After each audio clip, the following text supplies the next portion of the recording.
nous raconte un épisode qui s'est produit dans la vie de Paul alors qu'il était il était dans l'un de ses voyages missionnaires. Et le voilà qui arrive dans la ville d'Éphèse.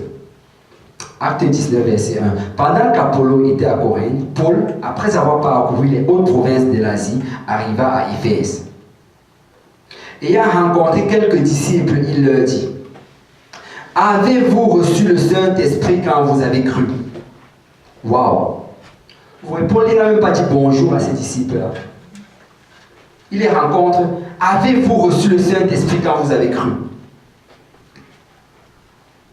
Ça, c'est la question qu'il pose aux gens. Pourquoi? Parce que c'est important. Et c'est la question qu'on doit poser aux gens qu'on rencontre. Peut-être qu'on va la poser d'une manière subtile. Parce que les gens ont tendance à être très offensables. Je ne sais pas si on le dit là, mais ils s'offensent très facilement ces jours-ci. Tu vas parler tu vas parler de quelqu'un, tu vas parler de Dieu à quelqu'un et la personne va se fâcher. Et c'est pour ça qu'on a besoin d'avancer avec une certaine sagesse. Mais c'est la question qu'on doit poser aux gens. Est-ce que tu as reçu le Saint-Esprit? Est-ce que tu sais c'est quoi le Saint-Esprit? Avez-vous reçu le Saint-Esprit quand vous avez cru? Pourquoi est-ce qu'il posait cette question? C'est parce qu'on l'a dit, comme on l'a dit dans le passé, ça c'est le gage de notre salut. Nous avons besoin du Saint-Esprit. Et sans le Saint-Esprit, nous n'allons pas aller au ciel. Il lui répondit: nous n'avons même pas entendu dire qu'il y a un Saint-Esprit. Il ne savait même pas qu'il y avait un Saint-Esprit. Il vivait au temps des apôtres, mais il ne savait même pas qu'il y avait un Saint-Esprit. Et on dit que c'était des disciples. Il a rencontré quelques disciples. Donc, tu peux être dans la maison de Dieu, tu peux servir peut-être Dieu depuis ton enfance, mais peut-être tu ne sais pas c'est quoi le Saint-Esprit. Parce que souvent, quand on a servi le Seigneur pendant très très longtemps, on a du mal à apprendre de nouvelles choses. On a du mal à recevoir de nouvelles choses. On se dit qu'on connaît déjà assez et qu'on ne veut plus avancer. Mais laissez-moi vous dire que, quel que soit le nombre de temps qu'on a passé dans la maison de Dieu, le Seigneur peut toujours nous surprendre avec une nouvelle chose. Il peut toujours nous dire une chose, c'était peut-être dans notre Bible depuis le départ, et peut-être qu'on l'a lu 1000 fois, mais on n'a jamais saisi cela. Nous n'avons même pas entendu dire qu'il y a un Saint-Esprit. Alors Paul leur dit, verset 3, de quel baptême avez-vous été baptisés? Pourquoi est-ce que Paul posait cette question? Il posait cette question parce que les apôtres prêchaient toujours le baptême au nom de Jésus-Christ avec le baptême du Saint-Esprit. Les deux allaient toujours ensemble parce que Jésus a dit, si tu ne nais d'eau et d'esprit, tu ne peux entrer dans le royaume des cieux. Alors si vous n'avez pas entendu dire qu'il y a un baptême du Saint-Esprit, peut-être que vous n'avez pas été baptisé au nom de Jésus. Peut-être qu'on utilise une autre formule. Peut-être qu'on a pu utiliser de formule. Peut-être qu'on a dit au nom du Père, Fils, Saint-Esprit. Peut-être qu'on a dit, je ne sais pas quoi, mais c'était sûrement pour le nom de Jésus. Parce que si tu n'as pas entendu parler du Saint-Esprit, c'est que peut-être qu'il y a un problème avec le baptême. Il répondit du baptême de Jean. Alors Paul dit, Jean a baptisé du baptême de la repentance, disant au peuple de croire en celui qui venait après lui, c'est-à-dire en Jésus. Paul leur a dit que bien sûr vous avez été baptisés avec le baptême de Jean, mais le baptême de Jean ce n'était pas le baptême de Jésus, au nom de Jésus.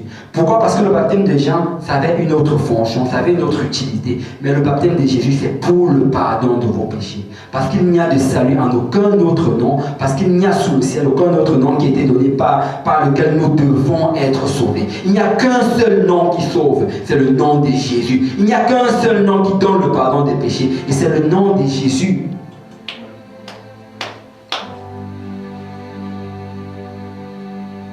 Sur ces paroles, il fut baptisé au nom du Seigneur Jésus. Waouh! C'est ça que j'aime avec le temps des apôtres. En ce temps-là, on ne discutait pas trop. Quand on voyait quelque chose qu'on avait pour obéir, on obéissait. Pourquoi? Parce qu'ils voulaient tous aller au ciel. Et aussi, je suis sûr qu'aujourd'hui aussi, nous voulons aller au ciel. Verset 6. Lorsque Paul leur eut imposé les mains, le Saint-Esprit vint sur eux, ils parlaient en langue et prophétisaient. Waouh! Ils ont reçu le Saint-Esprit, le signe encore une fois, c'est qu'ils parlaient en langue, ils prophétisaient. Et là, ils ont donc obéi à la parole du Seigneur. Ils ont été baptisés d'eau au nom de Jésus. Et ils ont reçu le baptême du Saint-Esprit. Vous savez, le Seigneur a toujours désiré habiter en nous. Depuis la création, il demeurait au milieu d'Adam et Ève. Mais quand ils ont péché, ça a créé cette séparation-là. Alors il est venu, il a demeuré dans le tabernacle du temps de Moïse. Après cela, il a demeuré dans le temple de Salomon. Après cela, il est venu lui-même sur cette terre, en demeurant dans cette chair-là. Parce que la Bible dit qu'en Jésus habitait toute la plénitude de la divinité. Mais là maintenant, quand Jésus est remonté au ciel, son désir c'était de demeurer en chacun d'entre nous.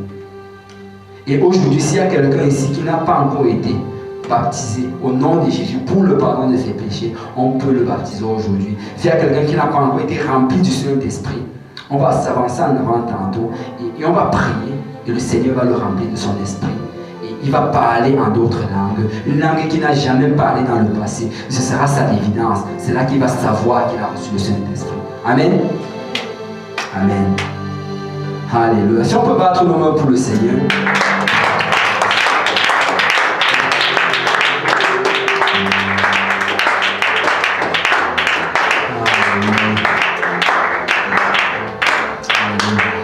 On va s'avancer. Les filles, si elles peuvent aller les dames, si elles peuvent aller à ma droite et les garçons à ma gauche. Et on va prier tous ensemble.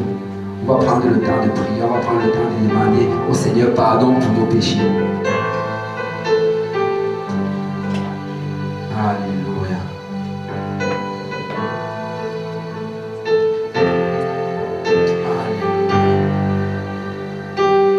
Et après avoir fait la prière de repentance, après avoir demandé pardon pour les péchés, on va prier pour que si quelqu'un n'a pas encore reçu le Saint-Esprit, on va prier pour cette personne-là et le Seigneur va le remplir de son esprit. Amen.